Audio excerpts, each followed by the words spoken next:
aí que vai ficar à vontade, tá?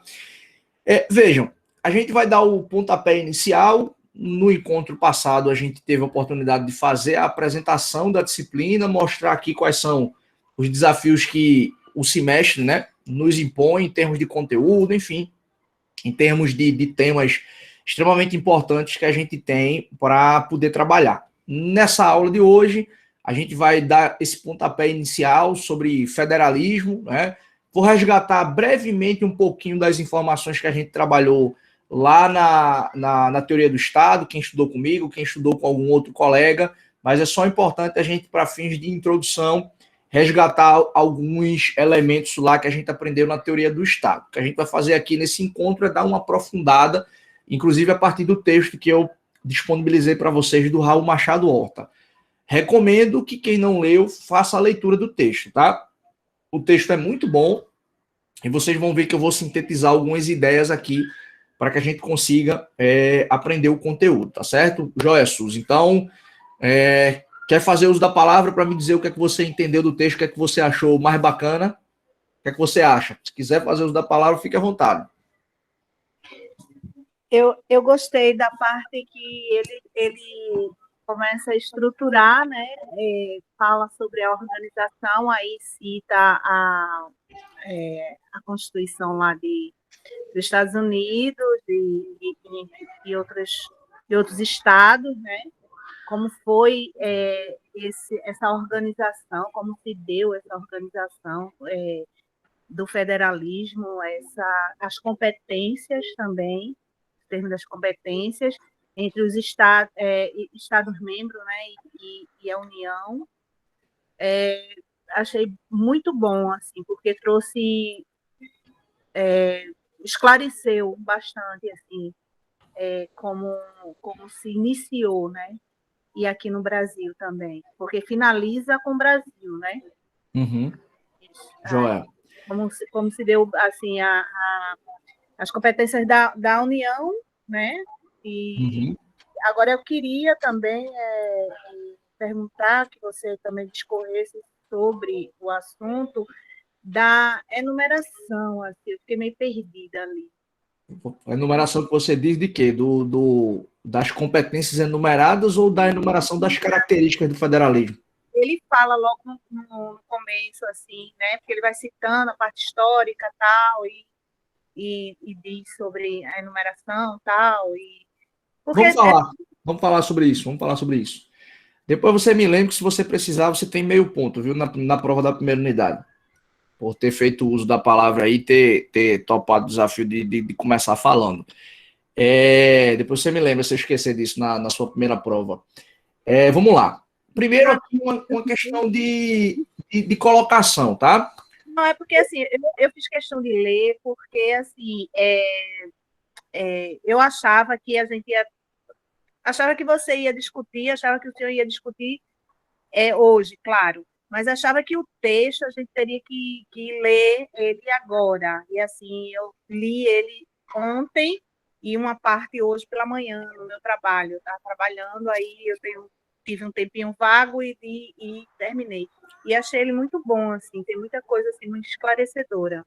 Mas essa é a ideia, veja, só por curiosidade. Existem consequências a depender do momento que você lê um texto que o professor indica, certo? Por quê? Se você lê um texto antes da aula acontecer, em que o professor vai trabalhar o tema daquele texto, você vai fazer o seguinte, você vai aparar arestas. Você vai eventualmente tirar dúvidas daquilo que foi falado, daquilo que você leu, e vai poder contribuir também, porque você pode ter tido uma percepção diferente. Eu não sou dono da verdade, não. Eu posso ter tido uma percepção do texto, um caminho, você pode ter visto um outro caminho. Eu já li esse texto, acho que no mínimo umas 8 vezes. Eu já li esse texto umas 8 vezes. Por quê? Porque eu trabalho com ele constantemente. Todo texto que eu passo para vocês, mesmo que eu tenha lido há algum tempo, eu vou ler novamente. Porque pode ter ficado alguma coisa para trás, naturalmente. O que é que acontece? Então, essa é uma consequência. Se você lê antes, você vai aparar arestas e vai contribuir, como você fez agora. Tá? Se você lê o texto depois, não estou dizendo que isso está errado. Não estou dizendo que isso está errado. Mas se você lê o texto depois, muitas vezes você deixa de aproveitar um espaço que é o espaço da sua contribuição. Porque, veja, às vezes a gente raciocina da seguinte forma: o professor já deu a aula, Helder já deu a aula sobre o texto, já falou sobre o texto, eu li o texto, que legal, aquilo que ele tinha falado realmente está aqui, eu consegui compreender, e beleza, você entendeu. Mas você perdeu um espaço de contribuir. E aí você vai pensar assim: não precisa nem falar nada na próxima aula, porque o objeto já foi discutido. É por isso que eu acho bacana. Vocês que estão, você, Suzy, Ana Vitória, Ana Carolina, o pessoal que está aqui, eu acho que é quarto período, né? Estudou comigo só a disciplina de História do Direito e Hermenêutica. A gente não trabalhou o Constitucional 1.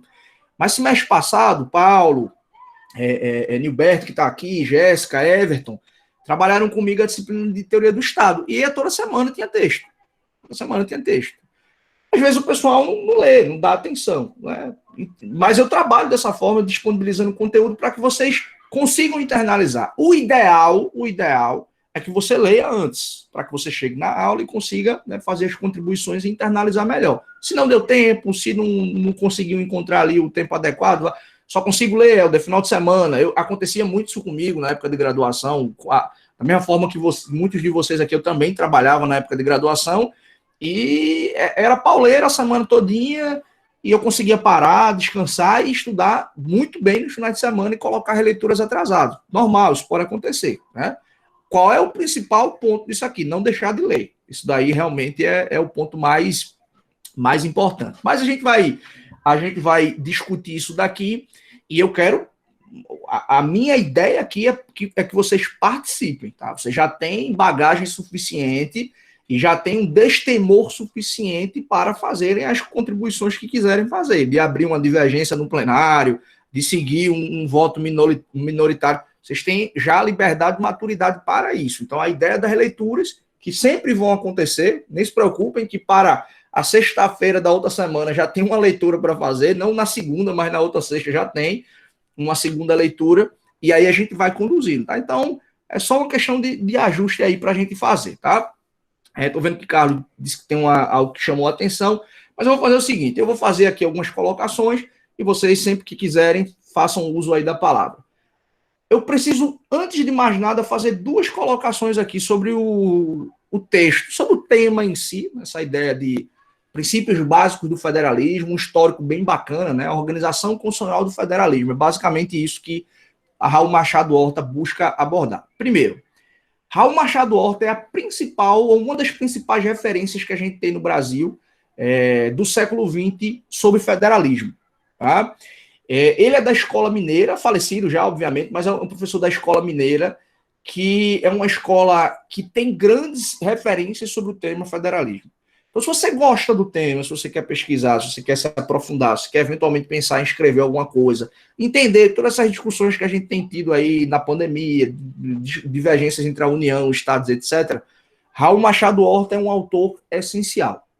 Se você me perguntar, Helder, qual texto você indica? Eu não vou indicar nenhum, não. Leia absolutamente tudo que você puder de Raul Machado Horta, porque é um autor que traz um brilhantismo e uma compreensão muito bacana sobre o assunto. Então, essa é a primeira situação. Para você entender quem você está lendo. Você está lendo um autor nacional, referência no assunto da Escola Mineira de Direito Constitucional. Uma segunda característica desse texto, que é uma sutileza, que provavelmente não deve ter ficado tão claro assim para quem leu agora, mas eu acho que quem vai ler depois, ou quem vai novamente fazer uma leitura, a partir disso que eu vou dizer agora, vai ter essa percepção. Olhem só. Vocês vão notar que a gente vai discutir o tempo todo aqui também características do município, né? A colocação do município na federação. O município, na verdade, no Brasil, ele sempre existiu. Sempre existiu. O município, ele se confunde com a história do Brasil, né? Mas o município, como ente da federação, ele só assume esse status com a Constituição de 88. Antes, o município era comandado, né? Ele era organizado pelo Estado. Ele fazia parte, obviamente, de um respectivo Estado, e as diretrizes organizacionais, as leis que eram aplicadas, os serviços que eram prestados no âmbito do município eram todos derivados do respectivo Estado, porque o município não tinha autonomia. Vejam, você pode estar se perguntando, Helder, qual é a consequência prática, imediata e lógica do município ser visto como um ente da federação? Simples. É pressuposto básico do federalismo, do Estado federal, a ideia de autonomia, não é verdade? A ideia de autonomia. E essa autonomia, ela é autonomia para criar a própria legislação, para prestar o seu próprio serviço, isso que Carlos acabou de colocar aqui, para escolhermos os governantes. Então, notem que a consequência prática de reconhecer o município como ente da federação é exatamente fazer com que esse novo ente exerça as suas competências. Tem até discussão, José Afonso da Silva até hoje considera que o município materialmente não é ente da federação por N características, mas a gente vai discutir sobre isso. Aí você pode estar se perguntando, mas o que você está querendo dizer, Helder, em relação ao texto? Uma sutileza. A teoria que se construiu sobre o federalismo, ela é toda construída num modelo de federação que envolve União e Estados. Não se fala de municípios. A ideia de trabalhar a federação, de organização constitucional do federalismo, ela leva em conta o modelo básico e originário de federação, como é nos Estados Unidos, né? Até hoje, a União e os Estados-membros. Municípios apenas enquanto ente da federação, enquanto região administrativa de um Estado. Por isso que o Brasil é sui generis nesse sentido, né? De ter uma federação nos moldes que a gente tem, de ter uma união, de ter os estados, de ter municípios e de ter Distrito Federal, né? Então, essa é uma sutileza, uma peculiaridade. O texto, inclusive, foi escrito ali no contexto de confecção da Constituição de 88, né? É um texto que estava ali discutindo e pensando o modo como a federação ia ser organizada com o advento da Constituição de 88. Então, essa é a sutileza, né? Essa é a colocação, esse é o contexto do texto que, com essa lente, você consegue ter um pouco mais de compreensão. Mas vamos lá. Eu vou fazer a projeção aqui para a gente continuar, né, fazendo as nossas colocações, as nossas abordagens, e a gente dar andamento aqui à nossa discussão. Olha só. Está aparecendo para vocês aí na tela, né, 2 dispositivos básicos aqui da gente, né, quando a gente está estudando o tema federalismo. Artigo 1º, vocês estão vendo aí na tela, e o artigo 18 da Constituição Federal de 88. Né? Esses 2 dispositivos aqui, eles são os dispositivos centrais que informam para a gente a opção do Constituinte de 88, né, pela forma federativa de Estado. Então, ele adota aquela forma de Estado que a gente aprende lá na teoria, né, na ciência política, que é uma forma que pressupõe a descentralização do exercício do poder político dentro de um determinado território. Então, veja o que é que o artigo 1º da Constituição diz aí, que vocês estão lendo comigo.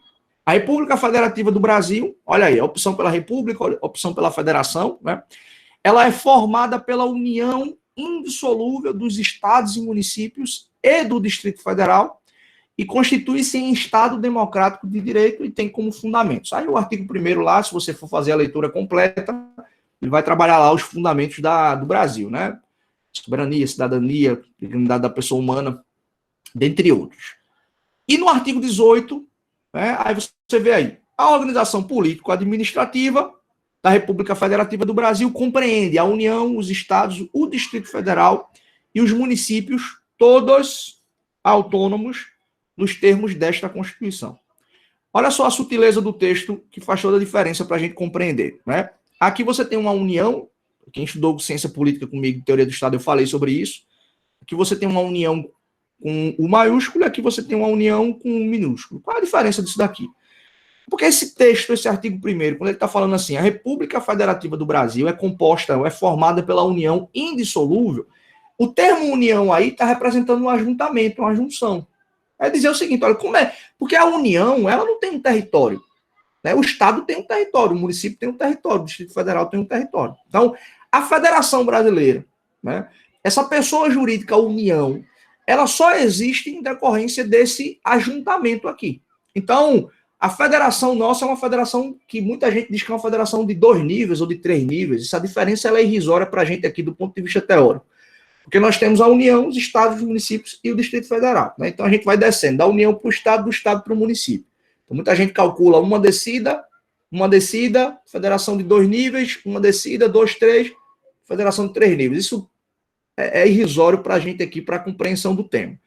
Mas esse termo aqui, união, né, ele está representando basicamente a ideia de ajuntamento, a ideia de junção. Olha, a junção de estados, municípios e DF forma a Federação Brasileira. Perfeito. Esse artigo 18, na verdade, ele está falando da organização interna do Brasil, numa perspectiva interna. Por quê? Porque quando você olha para a Federação Brasileira, você aí sim vai encontrar quais são os entes que integram a Federação Brasileira. Aí os entes são a União, né, os estados, o Distrito Federal e os municípios. O Brasil, de fato, é uma federação sui generis, né? Porque primeiro a gente tem municípios com esse reconhecimento enquanto ente da federação, e você tem também um ente federado que é sui generis. Por que é sui generis? Porque o Distrito Federal, ele acumula competências, né? A Câmara do Distrito Federal cria uma lei, por exemplo, em relação a uma matéria que é de competência do Estado ou é de competência do município. É um ente sui generis porque ele exatamente congrega, né, essas duas competências. E mais ainda, tá? Vocês devem... Puxem pela memória aí. Quantas vezes vocês viram eleição para prefeito de algum município lá no Distrito Federal? Brasília, por exemplo. Brasília tem prefeito? Não tem. Por quê? Veja esse caráter sui generis, né, do DF. Nesse contexto aqui, o DF é visto, na verdade, como um ente federado, mas que ele não é dividido em municípios. Ele é basicamente uma região administrativa. Lá no DF você chama de cidades satélites, mas é só para fins de organização territorial mesmo, tá? Não são espaços territoriais que têm essa autonomia. Tem muitas discussões, tem muitas explicações por conta disso. Porque é a capital do país, então tem uma finalidade, o Distrito Federal, não é ser propriamente um estado.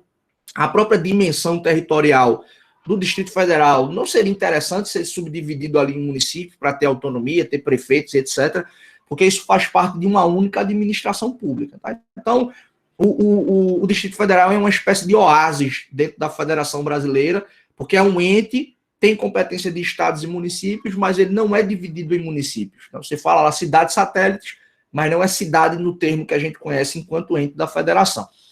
Então, essa é a explicação, né? Aliás, esses são os dois fundamentos aqui iniciais, e é isso que mostra o quão sui generis é a Federação Brasileira. Tá? Artigo 1º, artigo 18.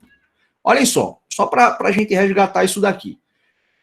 Quando você vê, né, essa ideia de federação, de autonomia, de entes que podem exercer determinadas competências, você tem basicamente, né, só para a gente rememorar aqui, essa autonomia enquanto ente da federação que se materializa a partir dessas formas aqui. O município, o Estado, o Distrito Federal, a União, criam as suas próprias leis a partir do seu próprio parlamento em decorrência de uma competência prevista na Constituição.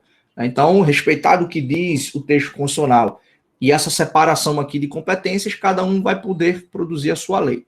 E aí, reitero, né, aquela repercussão prática de se reconhecer o município como um ente da federação. A lei que é aplicada no município é uma lei criada pelo próprio município, pelo parlamento municipal, e não uma lei que é criada pelo Estado que determina a aplicação ou a sua aplicação no âmbito do município, né? Se, obviamente, não estivermos falando aqui de uma competência que é do Estado. Só um parênteses. Está acontecendo uma discussão, né, em relação a um dispositivo da Constituição do Estado de Pernambuco aqui, que é o seguinte: teve uma emenda recente, em 2019, a emenda 45 de 2019, que regulamentou, preste atenção nisso daqui, tá? A emenda regulamentou, no âmbito da Constituição do Estado, a criação de procuradorias municipais e também de procuradorias legislativas no âmbito das câmaras municipais, né? Essa emenda foi criada, ela foi aprovada, foi promulgada, o texto constitucional foi alterado, aí pouquíssimo tempo depois, a Procuradoria-Geral da República impugnou essa legislação, propôs um ADI no Supremo. Dentre outros argumentos, há um que nos interessa nesse momento aqui. O que é que a PGR está dizendo?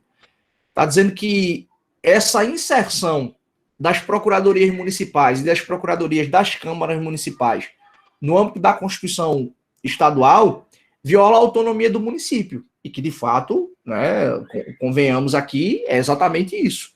Se o órgão ele é municipal, Se o serviço é municipal, não tem que se falar em regulamentação da matéria por uma norma, né, no âmbito da Constituição Estadual. Como assim o quê, Suzy? Então, esclarece aí qual foi tua dúvida. Não entendi sobre essa questão da Procuradoria. Vamos lá. O que é a Procuradoria? Né? A Procuradoria é um órgão do Poder Executivo que vai fazer a defesa em juízo daquele ente da federação. Então, por exemplo, se eu processar o município de Olinda, quem vai fazer a defesa do município é o procurador municipal, né?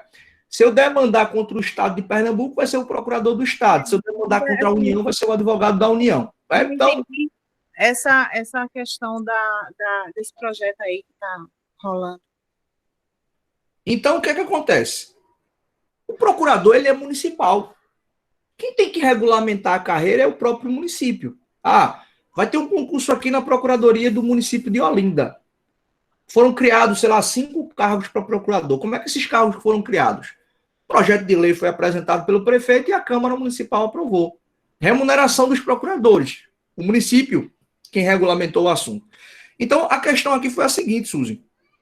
O Estado de Pernambuco aprovou uma emenda ao seu texto regulamentando, porque alguns municípios não têm procuradoria, né? Regulamentando que essas procuradorias fossem criadas no âmbito de determinados municípios. Só que o Estado não poderia fazer isso, porque não é sua competência fazer isso. O que tem que acontecer é o Ministério Público pressionar o município para que ele crie. Isso já vem acontecendo, inclusive, em Pernambuco, há um certo tempo. Né? O Ministério Público aqui na região metropolitana tem feito uma atuação muito forte nesse sentido, celebrando termos de ajustamento de conduta com prefeitos, porque é o seguinte, quando não tem um corpo de procuradores, não tem concurso público. Mas o município precisa se defender de juiz. E quem é que vai defender? Geralmente é um advogado que é amigo, né, que é contratado, é uma banca de advocacia que é contratada. Então, entende aqui a margem? Para um município menor é bom não ter procuradoria, porque ele não vai ser obrigado a fazer concurso público, ele não vai ser obrigado a contratar alguém que vai ser, de certa forma, até independente, vai fazer o trabalho que ele julga que é o mais correto, porque tem a estabilidade do serviço público, etc. Então, não ter procuradoria é interessante para quem quer, de alguma forma, né, desvirtuar aí a administração pública. Então, a discussão aqui não é um mérito propriamente, tá? Só para a gente poder avançar também. A discussão aqui não é propriamente o mérito, é como houve a determinação da implantação da procuradoria. Quem tem que fazer isso é o próprio município e não o Estado. Então, aqui, é violação da autonomia. O Estado não poderia fazer isso, né? Entendeu aí, Suzy? Entendi, professor. Assim, eu não sei se eu disse ao senhor que eu trabalho numa procuradoria. Assim, e ela era vinculada à Secretaria de Assuntos Jurídicos. Aí, agora com o novo prefeito, que é no município de Paulista, então eles desmembraram a procuradoria. E, assim, eu vejo uma certa intenção de diluir, de não ter mais assim, a Secretaria de Assuntos Jurídicos e ficar uma procuradoria só. Entendi. Município. Eu vou pegar um gancho, Suzy, antes de passar a palavra aqui para Caio, que eu estou vendo que levantou a mão. Eu vou pegar um gancho disso que você acabou de falar. Para citar a próxima autonomia, que é a decorrência dessas autonomias aqui dos entes da federação. Olha só, quando você está dizendo aqui que é natural para os entes da federação essa autonomia quanto à sua própria administração, significa dizer o seguinte, que cada ente, né, dentro da sua estrutura administrativa, vai promover a sua organização. Vou explicar isso aqui melhor. Existe um número X ou Y de ministérios no âmbito federal. Esse número não é igual no âmbito do Estado. E esse número também não é igual no âmbito do município. Então, em tese, viu, Suzy, esse desmembramento aí da secretaria, eventualmente até a extinção da secretaria, etc., isso, em tese, somente em tese, tá? Porque a gente sabe que muitas vezes o ato ele é desvirtuado e tem uma motivação distinta, né, da moralidade administrativa. Mas, em tese, essa possibilidade de desmembramento, de tirar um órgão, colocá-lo vinculado a uma secretaria ou colocá-lo em outro, isso é natural, isso decorre dessa auto-administração aqui que o ente possui, tá? Então, em tese, não há nenhum problema nesse sentido, a menos que fique comprovado aí interesses espúrios, favorecimentos ou algo que de alguma forma se comprove violação aos princípios da administração. Nesse quesito aí, em tese, não teria problema, é exatamente por causa dessa segunda característica aqui das autonomias que os entes da federação dispõem, certo? Caio, fala aí. Essa questão contratual que o senhor falou, quando ela não é realizada assim por meio de concurso público, ela tem previsão constitucional, ela se limita à questão de lei municipal? Porque eu sei que eu trato isso vez ou outra no escritório onde eu estagio, que isso aí se configura em contrato por excepcional interesse público, não é? Que pode ficar assim, a pessoa uma hora é demitida, aí fica renovando e tal. Aí isso se limita a leis municipais ou tem alguma previsão constitucional que... Joia, muito boa tua pergunta, Caio, porque é o seguinte, para ser sincero a você, o texto a Constituição Federal, ela não trata da carreira de procurador municipal, ela não trata. Ela trata da advocacia a nível federal e ela trata da advocacia a nível estadual. Se você for ali para o artigo, acho que 134, 135 da Constituição, né, 133, esses 3 artigos ali, vai englobar também a Defensoria Pública no meio, mas você vai ler lá e você vai encontrar advocacia federal, advocacia estadual. A municipal não tem previsão na Constituição. O que aconteceu? Como o município foi novidade na Constituição de 88, né, muitos municípios, principalmente aqueles municípios menores, não criaram as suas próprias procuradorias. Por quê? Fator, digamos assim, de partida, né? A própria condição financeira do município. Esse é o primeiro argumento. Depois isso acabou se tornando uma moeda de troca, né? Porque às vezes o prefeito está lá na campanha, já tem um amigo que é o advogado da campanha e já tem uma promessa de que se ele assumir, ele vai ser o procurador-geral, e assim sucessivamente, tá?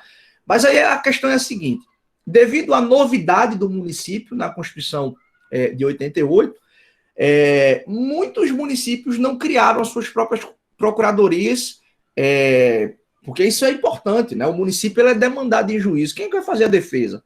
Existe uma estrutura administrativa que muitas vezes um procurador ele é importante ofertando um parecer, dando uma opinião para dizer como deve ser a atuação da administração naquele sentido, para que não haja prática de atos de improbidade administrativa, por exemplo, tá? Então, a atuação da procuradoria ela é importante. O que aconteceu? Como não há essa proibição constitucional, em tese, né, de uma carreira, da possibilidade da existência de uma procuradoria ou da advocacia privada fazer essa representação, a gente começou a visualizar, né, ao invés de ter a procuradoria, o que o prefeito faz? Isso é um objeto, Caio, da Lei de Licitações e Contratos. Isso se chama dispensa de licitação, né, em razão de um serviço técnico especializado, né? Essa questão da contratação temporária que você citou, ele é um outro exemplo que está lá no artigo 37, no inciso 9 da Constituição. Só se você quiser depois, provavelmente você trabalha com esse dispositivo aí, você pode dar uma olhada depois no tema. Esse artigo 37 aqui, esse inciso 9, é aquele que de fato fala, olha, é possível que a administração pública contrate alguém através de uma seleção ou através de um procedimento, né, que se assegure aqui a impessoalidade, para atender a excepcional interesse público. O que é esse excepcional interesse? Uma crise sanitária. Preciso contratar médicos, preciso contratar enfermeiros. Eu não preciso fazer um concurso para contratar 100 médicos e efetivá-los, porque a demanda ela é aqui sazonal, ela é temporária. Então eu contrato, faço uma seleção pública, uma análise de currículo, em respeito à impessoalidade, faço a seleção e escolho. Aí o fulano vai lá assinar o contrato, geralmente 1 ano, 2 anos, podendo uma vez ser prorrogado, né?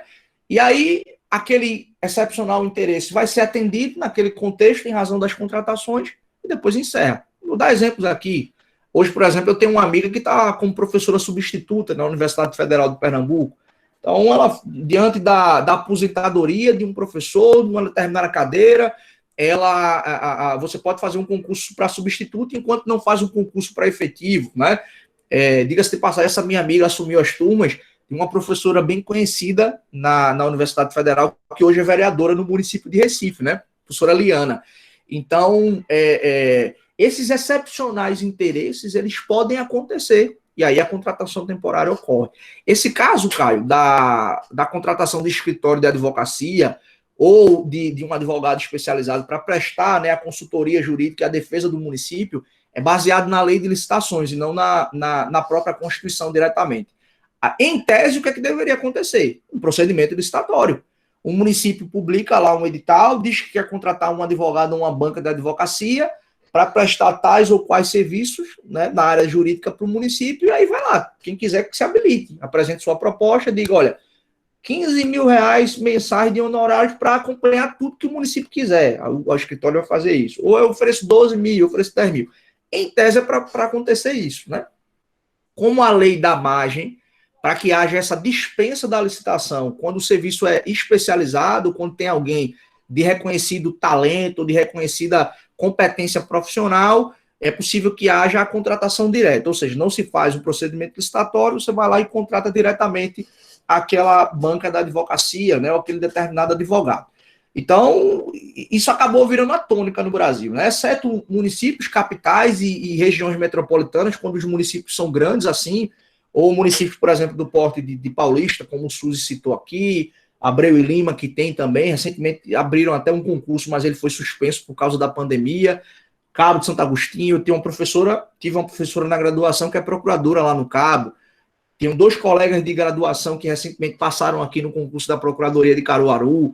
Então, o correto é ter essa procuradoria, né? Mas quando não tem, talvez você possa, no primeiro momento, falar da condição financeira do município, e no segundo momento, né, já de modo degenerado, usar esse... A gente visualiza essa ideia da moeda de troca e assim sucessivamente. Entendeu aí, Caio? Tudo certo? Beleza, professor. Obrigado aí. Então, só para a gente poder avançar, né?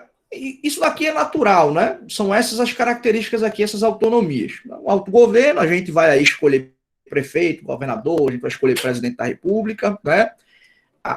Uma implicação prática do que eu falei anteriormente, né? Reconhecer o município como um ente da federação, a sua capacidade de organização, criando a sua própria lei orgânica, né? A lei que era aplicada nos municípios antes de 88 eram leis aprovadas pela Assembleia Legislativa, pela Assembleia Legislativa do Estado, porque ali o município não era ente, era uma região administrativa do respectivo Estado, né? Então, só para a gente avançar aqui, e feita essa breve colocação, essas são as características aqui, né? Esses reflexos das autonomias. O que é que acontece aqui? Tá? Um ponto muito importante para a gente poder notar.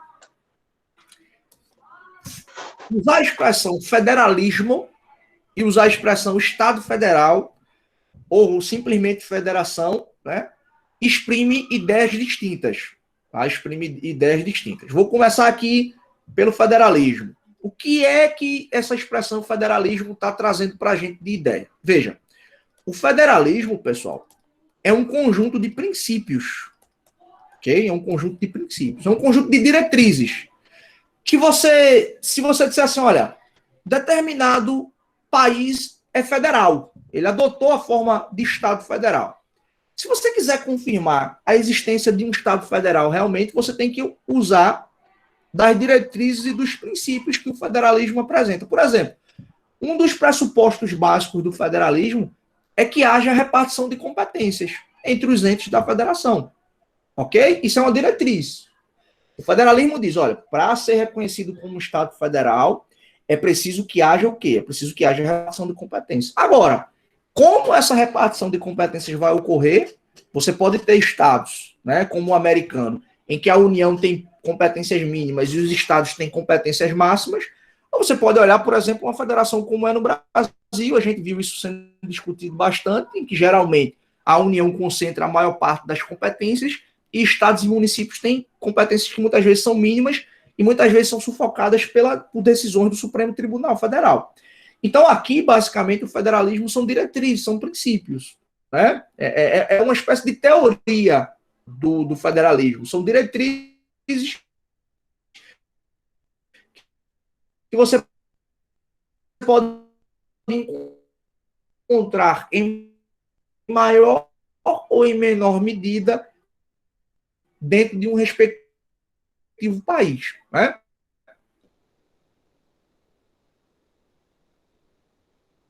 Por sua vez, Está cortando, professor. Esse conceito aqui de Estado Federal, né?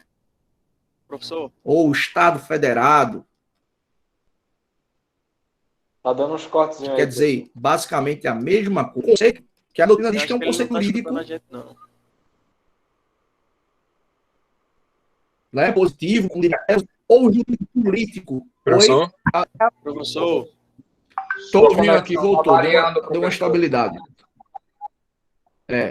Vocês estão me ouvindo agora?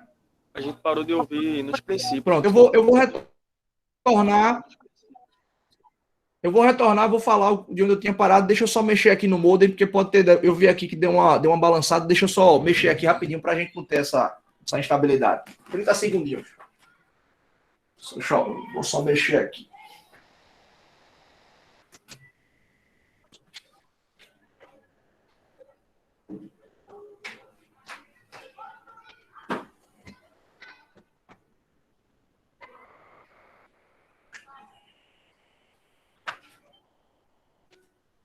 Esse bicho hoje de manhã, essa internet deu uma baleada também, mas ela baleou exatamente quando eu tinha terminado a chamada, deu uma instabilidade.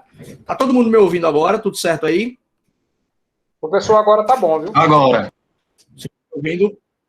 Pronto, melhorou, né? Eu fiz uma mexidinha ali, vamos embora. Então, vamos voltar, né? O que eu estava falando?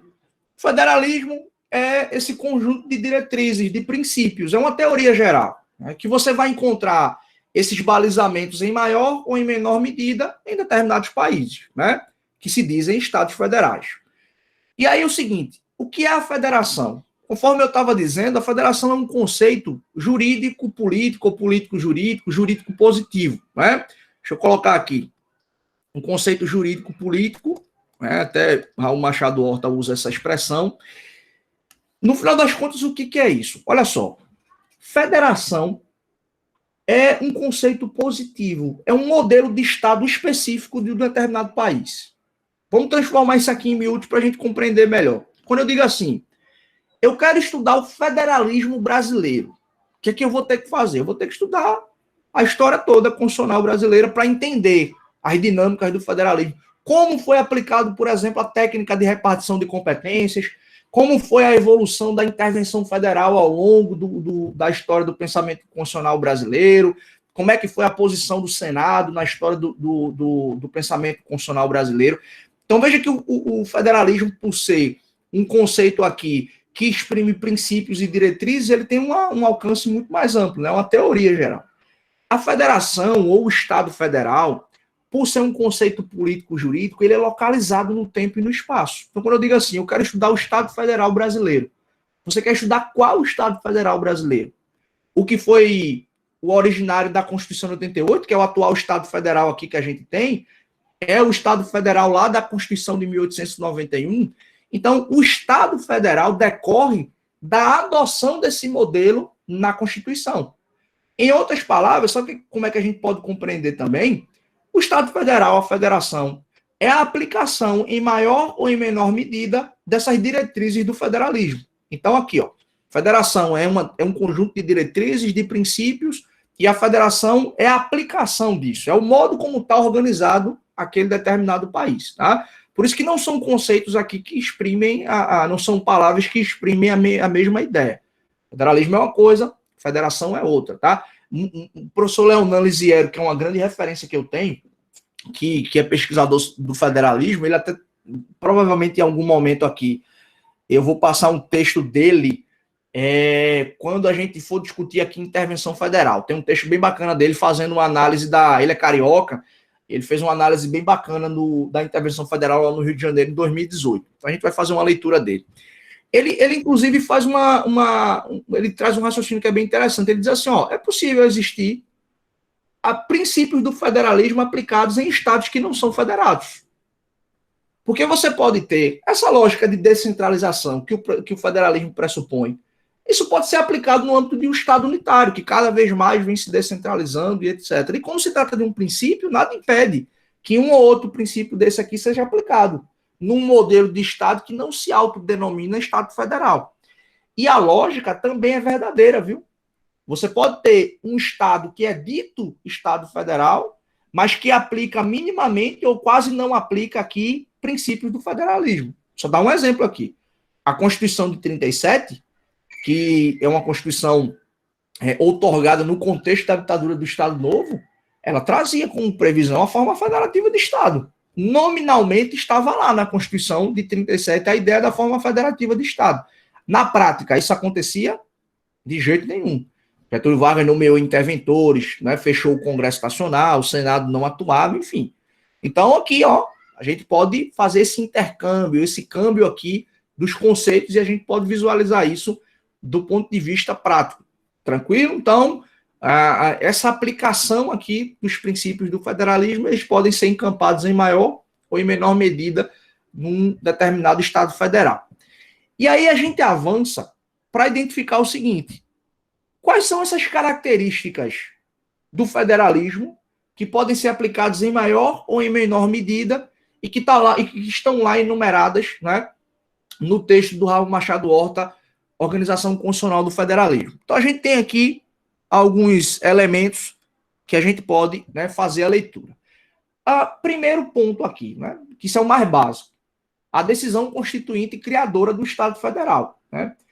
Não sei se vocês estão acompanhando, o México, aliás, perdão, o Chile está no meio de um processo constituinte, né? Estão criando lá a Constituição do México. A Assembleia Constituinte foi implantada agora em julho, até uma mulher que está presidindo. Esse movimento está acontecendo aí desde o ano passado, né? Quando houve lá um aumento de passagem, aí os chilenos já incomodados com o modelo de Estado lá no Chile, porque é uma Constituição também datada lá da época da ditadura de Pinochet.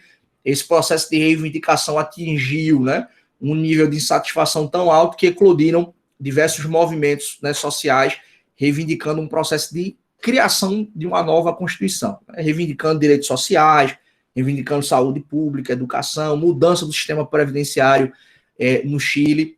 Então, o Chile passou por um processo de reivindicação, de eleição e escolha da Assembleia Constituinte, e agora a Constituinte começou a trabalhar. Veja, o Chile, historicamente, é um Estado unitário, até pelo tamanho, né, pela dimensão.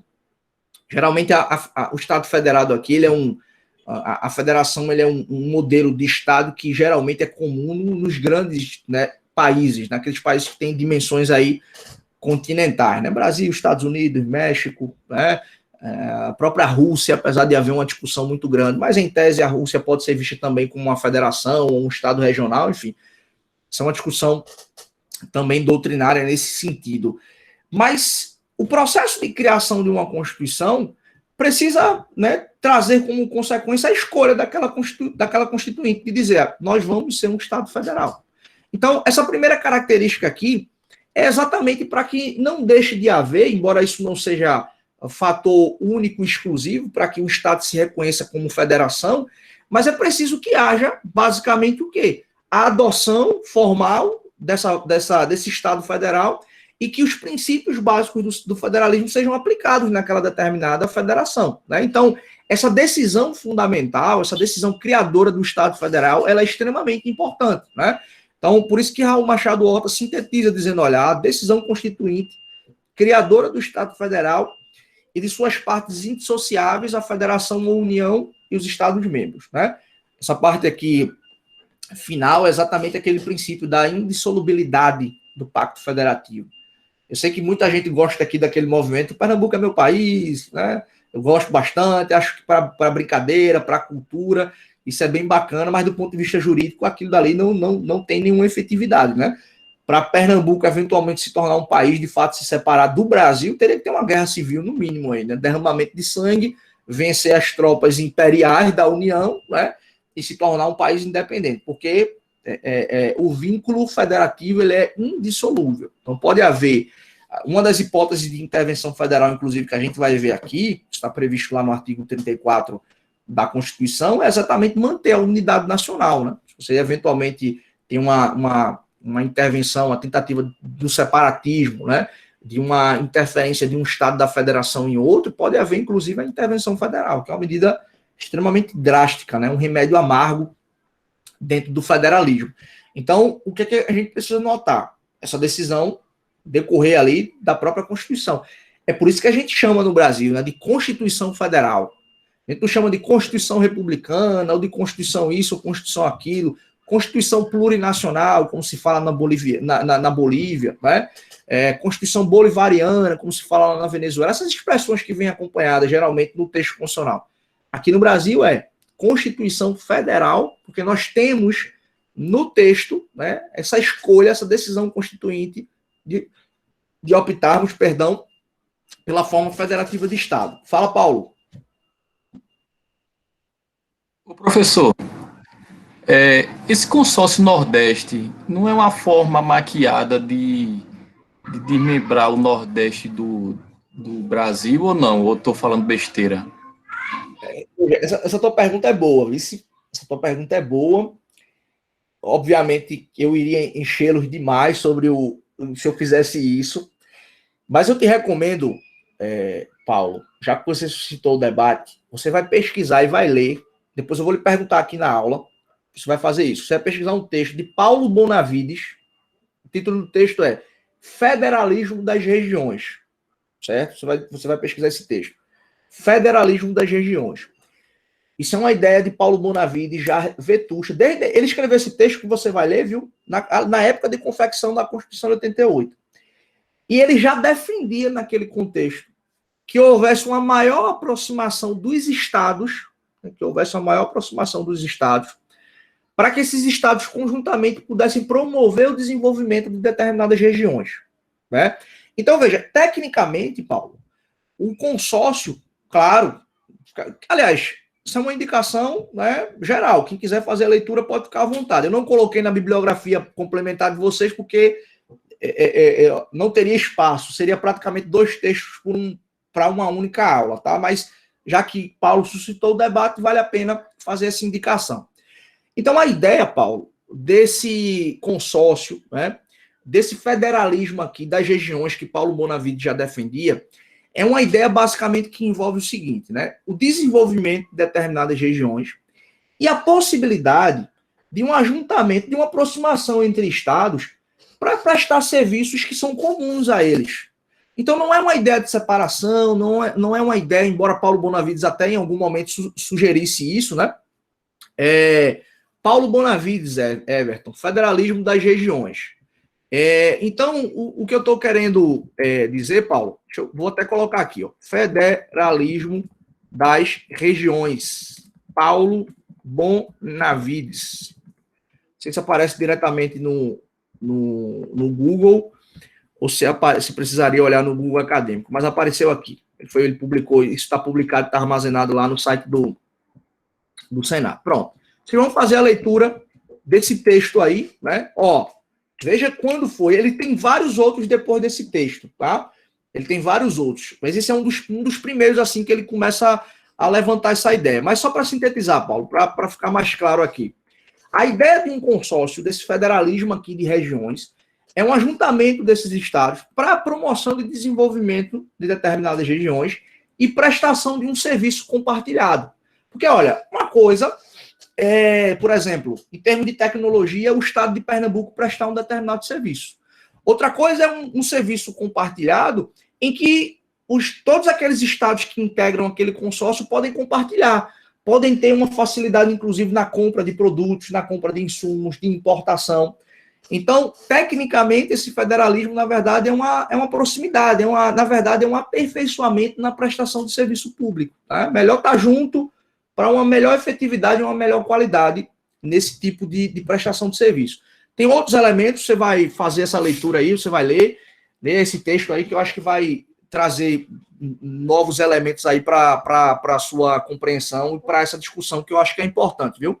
Tem até uma amiga no doutorado que pesquisa o tema. Ela até escreveu um texto no Conju sobre isso, falando exatamente do consórcio, nesse contexto aí de pandemia. Mas dê uma lidinha depois você pode trazer as suas reflexões. Então, vamos avançar aqui. A segunda característica que está lá enumerada, essa é mais tranquila, a gente até já falou sobre isso, né?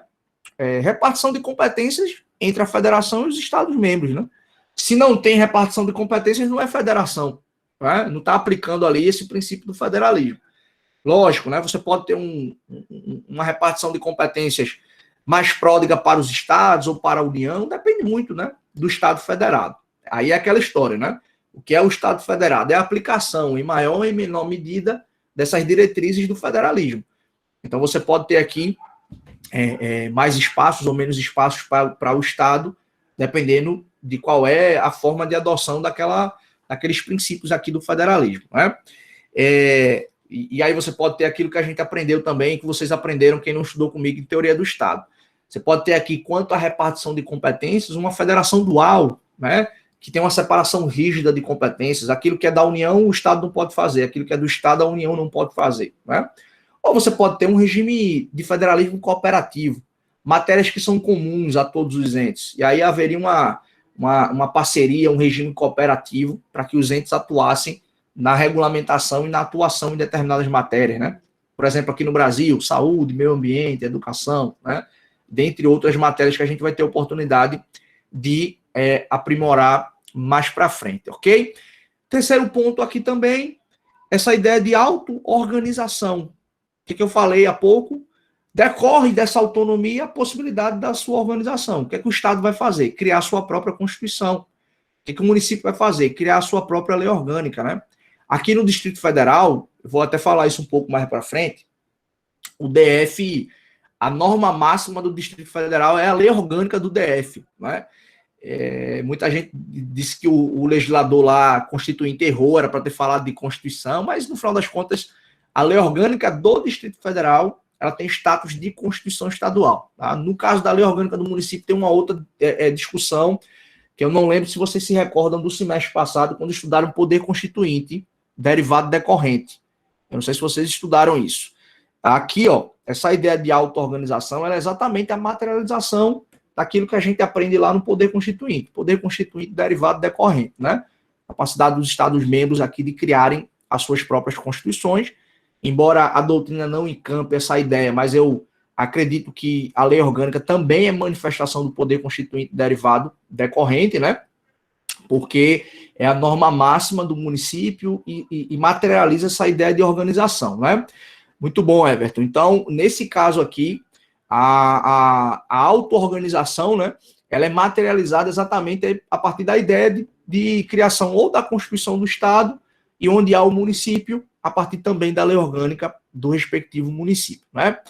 O ponto 4 aqui também, que é a previsão, pessoal, de algum tipo de mecanismo que, de alguma forma, objetive preservar o pacto federativo. Ou seja, diante de abalos institucionais, diante de instabilidade, é preciso que haja algum tipo de mecanismo para tentar salvaguardar essa federação. O instrumento mais comum aqui que a gente visualiza é exatamente a intervenção federal, né? Há países que são estados federados, mas que não têm previsão de intervenção federal, tá? É aquilo que a gente já vem falando desde que a gente começou essa conversa hoje. O federalismo apresenta diretrizes que podem ser aplicados em maior ou em menor medida. Há estados que não têm possibilidade de intervenção federal. Isso é um remédio amargo, né? Porque quando há decretação de uma intervenção, qual é a consequência prática disso, né? A consequência prática disso é a supressão da autonomia do ente enquanto durar aquela intervenção. Então você acaba retirando, ainda que momentaneamente, uma característica que é essencial do federalismo, que é exatamente a autonomia. Por isso que se trata de um remédio amargo, né? A ser utilizado apenas diante de situações excepcionalíssimas, em hipóteses estritamente previstas na Constituição, né? E a gente vai ter oportunidade de falar sobre isso mais para frente. Então, intervenção federal aqui. Um outro ponto, né, que o federalismo apresenta para a gente é essa ideia de uma Câmara dos Estados, né, como órgão do Poder Legislativo Federal para permitir a participação do Estado-membro na formação da legislação federal. Em outras palavras, o que é que isso daqui está ensinando para a gente? A necessidade de existência de um Senado, ok? Então, basicamente, o que é que a gente tem nessa composição de Congresso bicameral? A Câmara dos Deputados, em tese, representa o povo, né? Inclusive o número de deputados, ele vai fazer o quê? Everton, caso Covid foi a depressão do poder da União sobre os impostos. Falo já sobre isso, Everton. A Câmara dos Deputados, em tese, ela representa o povo daquele determinado estado. É por isso que o número muda de acordo com a população, né? De modo que não haja um estado com menos de 8 e mais de 70. Mas entre 8 e 70, você tem estados que tem número X, Y e assim sucessivamente. Por quê? Porque a representação dos deputados federais, né, é calculada a partir exatamente da população do estado. No caso do Senado, não. Por quê? Porque o Senado, teoricamente, tem a função de representar os estados da federação e o Distrito Federal. É por isso que é um número fixo. Né? São 3 senadores por estado da federação. Então, aqui em tese, né, não há um estado mais importante do que o outro, do ponto de vista teórico. Por isso que são 3 senadores por estado da federação, independente da população, porque não é esse o cálculo. A representação é fixa. São 3 senadores por estado da federação. Só uma curiosidade, tá? Tem um aluno me perguntou isso hoje, mas professor, por que a gente não... Porque eu falei para ele, ó, a teoria foi construída exatamente dessa forma, né? Um dos argumentos que José Afonso da Silva levanta para dizer que na prática o município nem é da federação é porque o município não tem uma casa de representação no Congresso Nacional. E aí eu falei para ele, ó, é porque a teoria que foi construída, ela não olhava para o município. Aí ele até brincou, mas a gente atualiza, professor, a teoria, vai criar um congresso tricameral no Brasil, você vai ter a possibilidade de eleição também de representantes dos municípios, né? A verdade é que, basicamente, por questões até de curiosidade, muita gente até pergunta, mas por que o Estado da Federação ele tem 3 senadores, tem um número fixo por um tipo de eleição, e o deputado federal tem outro tipo de sistema, né? Outro tipo de representação. De onde surgiu isso? Né? A explicação que a gente encontra na literatura é exatamente o debate de confecção da Constituição, da Constituição norte-americana de 1787. Por quê? Porque quando houve a declaração de independência, né, e as convenções que foram feitas para a criação da Constituição americana, se debatia basicamente o seguinte. Primeiro, né, era preciso a existência de um parlamento federal. Então, eles precisavam de um congresso. Só que a discussão era como é que a gente vai escolher esses representantes. Estados mais populosos, os delegados dos estados independentes mais populosos, queriam que a representação se desse exatamente baseada na população, no cálculo proporcional à população. Né? E estados menores diziam que não, que a representação deveria ser igual. Porque qual era o medo dos estados menores?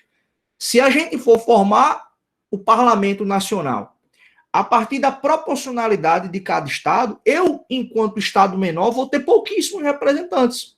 Então, eu vou ser esmagado e não vou conseguir influenciar naquele processo decisório.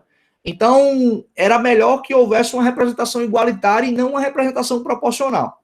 Então, isso foi um debate muito grande no Congresso, né, da Filadélfia, nos encontros dos delegados, no processo de confecção da Constituição americana, e isso acabou gerando um Congresso bicameral, com um número fixo de representantes por estado da federação, porque privilegiava esses estados menores também, né? E também você tinha uma outra forma de representação proporcional à população, que também dava guarida ao pleito daqueles estados maiores.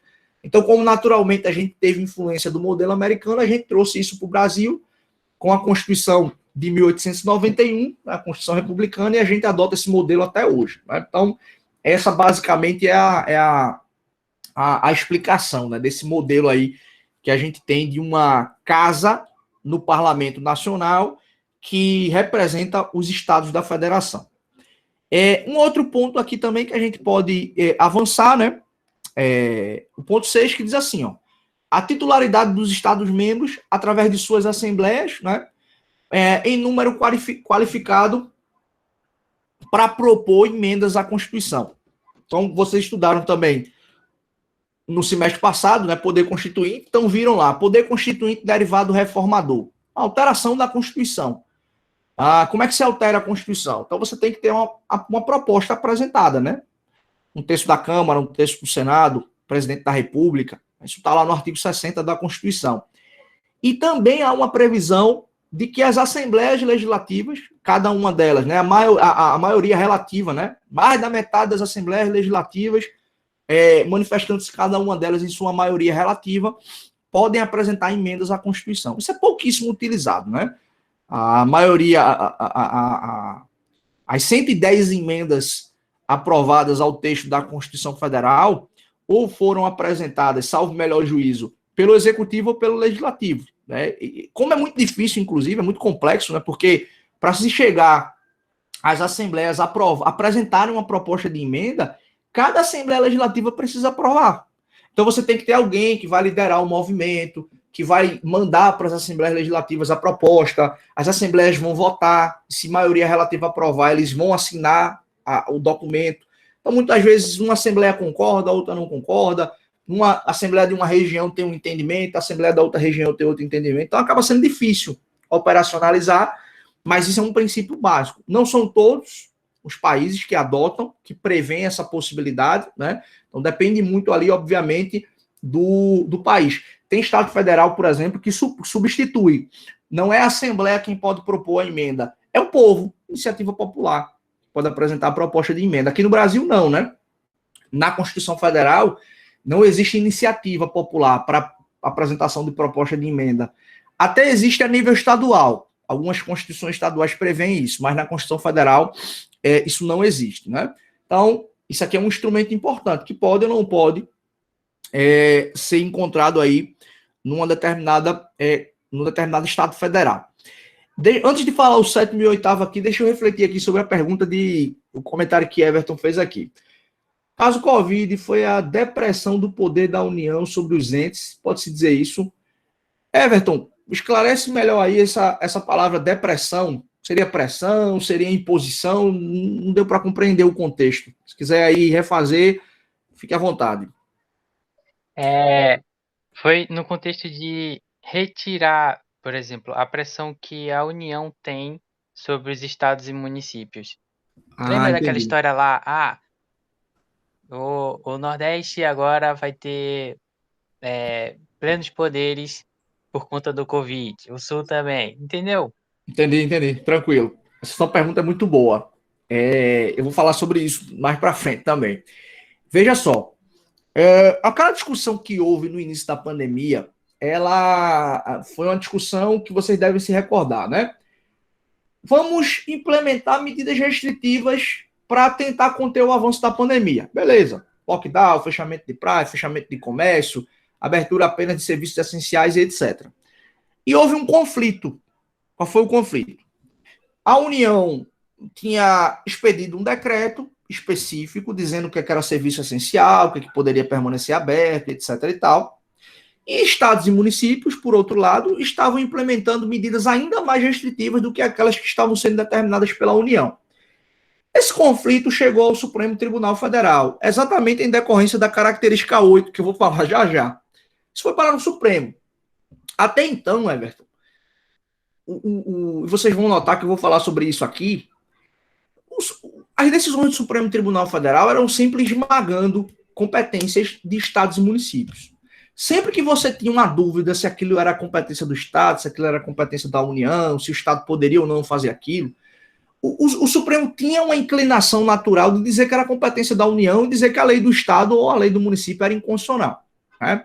Então, isso é uma tônica, isso é uma tradição no Supremo. O professor Leonan, que eu já falei sobre ele hoje, vou falar de novo, ele sempre diz isso, olha, meu amigo, Supremo Tribunal Federal é também União. E entre União e Estado ele vai escolher ir para o lado da União. Por isso que se construiu até então, tá? Estou falando de antes da pandemia, não estou falando depois da pandemia. Então, era natural a gente visualizar. Sempre que tinha um conflito, e você estava lendo, estava tentando chegar a uma conclusão, rapaz, o Supremo vai decidir assim, assim, assado, geralmente era preservando competência da União e dizendo que Estado ou município não poderia fazer aquilo, né? Porque há muitas lacunas no texto. Há muitos dispositivos que a Constituição determina a sua aplicação para a esfera federal. Não diz isso expressamente para estados e municípios, né? Aí o Supremo vai lá e diz, não, isso tem que ser aplicado no âmbito dos estados e municípios também. Não permite um laboratório estadual ou municipal criando novos arranjos, novas perspectivas, né? Então, até então, o Supremo se comportava dessa forma. Quando houve o conflito federativo e as questões políticas, que vocês sabem muito bem, envolvendo essa discussão da pandemia, o Supremo proferiu uma decisão que foi completamente antagônica àquilo que até então eles decidiam, né? E aí o Supremo disse o seguinte, olha, o Estado e o município podem até seguir aquilo que a União está determinando, mas se quiser. A União não pode obrigar o Estado e o município a implementar uma medida que foi por ela tomada, porque o município e o Estado também têm competência naquela matéria. Veja, pessoal, veja. Eu não estou dizendo aqui que municípios e Estado não devem cumprir nada que a União estabelece. Não é isso que eu estou falando, até porque há competências que são privativas da União e que, portanto, só a União pode legislar ou criar uma política pública sobre aquela matéria. Então, como a União decide, Estados e municípios vão implementar. Agora, em matéria comum, que significa dizer que todos os entes podem trabalhar sobre a matéria, e a saúde é uma delas, está lá no artigo 23, né, no inciso 2, o Supremo reconheceu que há uma competência comum / concorrente, porque exprimem ideias diferentes, né? Você fala que a competência é comum e concorrente, a gente vai aprender bem isso daqui. Então, nesse sentido, o que é que o Supremo Tribunal Federal fez? Retirou, né, do Estado e do município ali essa imposição da União e disse: vocês têm melhores condições de analisar em tese qual é a medida restritiva melhor a ser implementada no âmbito daquela localidade, né? E vejam, viu, pessoal, eu já escrevi 3 textos sobre isso. Semestralmente eu tenho acompanhado a evolução da jurisprudência. Eu escrevi um texto no final do primeiro semestre do ano passado, escrevi um texto no final do ano passado que foi publicado no início desse ano, escrevi um texto agora na metade do ano que vai ser publicado também, e eu tenho acompanhado a evolução da jurisprudência do Supremo Tribunal Federal em tal matéria, e assim, a discussão não é só entre a União e Estados, não. Está assim, ó, de conflito entre Estados e municípios também. O Estado diz uma coisa, o município diz outra. Qual é o fio condutor das decisões do Supremo Tribunal Federal nessas matérias? O Supremo tem dito que, por estar mais próximo, né, da localidade, do povo ali, o gestor municipal, via de regra, tem melhores condições de implementar medidas restritivas. Então, se a medida do Estado é mais flexível, a medida do município é mais restritiva, vai valer a medida do município, né? E foi basicamente o que o Supremo fez em relação à União e Estados. Vou só citar rapidamente aqui um caso do final do ano passado. O Estado de Minas Gerais aprovou um plano de emergência de combate à Covid, né, ao avanço da pandemia. E determinava uma série de medidas que precisavam ser tomadas, e no ato de criação desse programa, determinou a adoção compulsória dos municípios mineiros a esse programa do Estado. Isso foi parar no Supremo. Estou tentando lembrar aqui o nome do programa, mas me fugiu, eu tenho isso anotado. E aí isso foi parar no Supremo. O que é que o Supremo disse? Não. O município pode aderir se ele quiser, mas o Estado não pode criar um plano e determinar que o município tenha aderência automática. Por quê? Porque o município é autônomo e ele tem ali a competência em matéria de saúde para analisar qual é a melhor medida a ser tomada naquele contexto, né? Alexandre está perguntando aqui, o senhor concorda? Não sei se você está falando dessa questão da autonomia, mas eu sou sempre simpático com a autonomia dos entes federados, né? Por isso que eu tenho acompanhado a jurisprudência do STF, porque eu já estava lendo sobre o assunto desde antes da pandemia e já sabia como é que o Supremo se comportava. Lógico que numa situação excepcional, de crise sanitária, de crise política, e todos esses elementos que a gente está vendo, muitas vezes demandam uma atuação excepcional também. Então, essa decisão que foi proferida, especificamente ali na ADI 6341, na ADI 6343, lá em abril do ano passado, ela mudou um pouquinho a rota. Eu estou acompanhando para exatamente saber, né, se isso é uma fagulha, se isso é só uma chuva de verão, ou se isso, eventualmente, vai ser uma tônica, depois de, eventualmente, controle da pandemia, se o Supremo vai realmente continuar valorizando a autonomia dos estados e municípios, ou se isso for um ponto fora da curva por conta da situação excepcional. Mas eu já venho, Alexandre, escrevendo e defendendo a autonomia de estado e município há muito tempo. Em 2019, por exemplo, eu escrevi um artigo, publiquei esse artigo sobre iniciativa popular do âmbito dos estados, porque houve uma discussão no Supremo que se considerava o seguinte elemento, né? Na Constituição Federal não existe previsão de iniciativa popular para a proposta de emenda. Algumas constituições estaduais, inclusive a de Pernambuco, tinha essa previsão. E aí a discussão era, de cima para baixo, o modelo tem que ser replicado, não pode ter iniciativa popular, ou pode, não pode. E eu escrevi o texto, olha, autonomia do Estado. Ele está criando um novo modelo de arranjo institucional, que inclusive fortalece o aspecto democrático. Afinal de contas, é o povo Quem dá legitimidade para o governador, quem dá legitimidade para a Assembleia, que pode apresentar emenda. Aí o povo não vai poder apresentar uma proposta de emenda também, né? Então, eu já venho caminhando nesse sentido, né? Lógico que eu não estou falando aqui de virar terra de ninguém, até porque é um balizamento na própria Constituição Federal, né? Quando se diz assim, ó, o Estado é autônomo e o município é autônomo, não é obrigado a seguir o que a União determina, nem o que o Estado especificamente determina para o município. Mas não significa que vão fazer o que querem, né? Há parâmetros constitucionais para isso. Então, eu acho que é por aí. A gente vai falar muito sobre isso. Vai ter uma aula aqui que eu vou trazer só esses casos para a gente poder analisar essas decisões. Vocês vão ficar atualizadinhos. Todas as decisões que foram proferidas pelo Supremo Tribunal Federal do início da pandemia até um dia antes, se possível, quando essa aula for acontecer, de tudo que o Supremo vem decidindo exatamente nesse contexto, tá? Vocês sabem que eu não costumo disponibilizar material, mas nesse caso, excepcionalmente, eu vou disponibilizar o slide dessa aula, porque eu acho que é um material rico, uma pesquisa que me levou muito tempo aí para montar o material, e eu acho que vale a pena ser compartilhado também. Mas a gente vai discutir isso mais um pouco para frente, tá? Só para a gente poder avançar aqui, pontos 7 e ponto 7 e ponto 8 aqui, né? O ponto 7, inclusive, vai ser objeto da nossa próxima aula de segunda-feira. O que o ponto 7 diz para a gente, que é um princípio básico aqui do federalismo? A possibilidade daquele Estado federal se reorganizar do ponto de vista interno. O que é isso? Criação de novos estados, criação de novos municípios, desmembramento de um estado para a criação de outro, fusão de estados.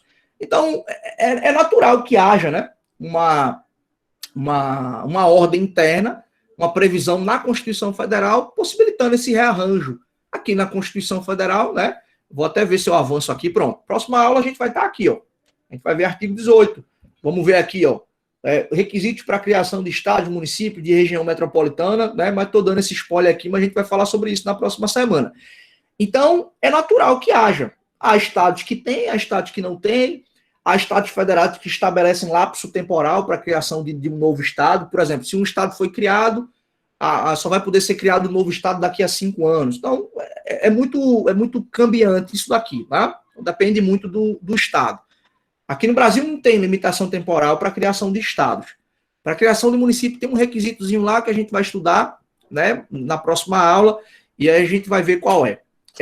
O outro ponto aqui, que é o 8 também, para a gente poder avançar, é que, naturalmente, numa federação, existe a previsão de que um órgão do Poder Judiciário ele vai ser o árbitro diante de conflitos federativos. Então, uma situação como essa que a gente acabou de falar aqui da pandemia, isso foi parar no Supremo. Por quê? Porque o Supremo é árbitro da federação. Num conflito entre entes da federação, dizendo de quem é a competência, quem pode fazer isso, quem não pode, né? Quem funciona como árbitro aqui, quem resolve os problemas, é exatamente o Supremo Tribunal Federal. Né? A AGU não, cara. A AGU é a advocacia pública, né? Advocacia Geral da União, que vai ser o advogado aqui do Poder Executivo ou da União como um todo no Judiciário. Mas aqui no Brasil, a gente tem, exatamente o STF, né? É por isso, pessoal, que a gente fala Supremo Tribunal Federal. A gente não fala Tribunal Constitucional. Porque além de fazer controle de constitucionalidade, além de julgar autoridades com prerrogativa de foro, né, de ser instância recursal do Poder Judiciário, né, de ter todas essas características, o Supremo também é árbitro da federação. Conflitos entre entes da federação, o Supremo Tribunal Federal vai arbitrar. Há países que têm um tribunal constitucional específico para fazer isso, né? Há países que não têm um tribunal específico, né? Mas que o órgão maior do Poder Judiciário pode fazer esse controle. Então, vai depender muito. Na Alemanha, por exemplo, o nome do tribunal lá é Tribunal Constitucional Federal Alemão. Por quê? Porque ele faz controle de constitucionalidade, mas também ele é um tribunal que é árbitro dos conflitos federativos, né, entre os entes federados lá na Alemanha. Então, isso daqui, pessoal, são os princípios básicos do federalismo que se construiu, né, a partir da teoria geral. E aí vejam aquilo que eu falei no início, né? Quando você vai olhar, geralmente você tem aqui todo mundo falando, né? Estados, né? Estado membro aqui. Você está sempre falando, Assembleia aqui dos Estados, né? População do Estado, conflitos aqui entre da Federação. E você vê que a teoria foi construída sem observar a questão dos municípios, né? E aí, reitero, elemento aqui sui generis da nossa federação. Então, esses são aqui os 8 elementos ou 8 características e diretrizes do federalismo que podem ser encontrados em maior ou em menor medida num determinado estado federal, né? Daria uma boa questão de prova, né? A identificação desses 8 elementos aqui na Constituição Federal de 88, né? Isso daí daria uma boa questão bastante trabalhosa, né? A ponte a nível constitucional de 88, as 8 diretrizes básicas encontradas aí no texto de Raul Machado Horta do federalismo, né? Estou dando esse spoiler para vocês, mas de repente eu não boto na turma de vocês, boto na turma da manhã, né? Pode ser que a gente, no dia da criatividade, a gente faça isso, né? Minha gente, alguém tem alguma dúvida? Alguém tem alguma pergunta? Alguém quer fazer alguma colocação? Tudo certo aí? Conseguiram acompanhar? Deixa eu encerrar aqui o compartilhamento. Everton, Nilberto, Alexandre, Suzy, Alisson, Caio, Júlia, Esté, Mirela, Luciana, Maria Eduarda, Atos, Daniel, Samara, Ana Vitória, Antônio Carlos, Ana Carolina, Jéssica e Carlos novamente. Tudo certo, né? Tudo certo, professor. Tudo certo, professor. Eu vou encerrar aqui a gravação para a gente poder cumprir os nossos protocolos.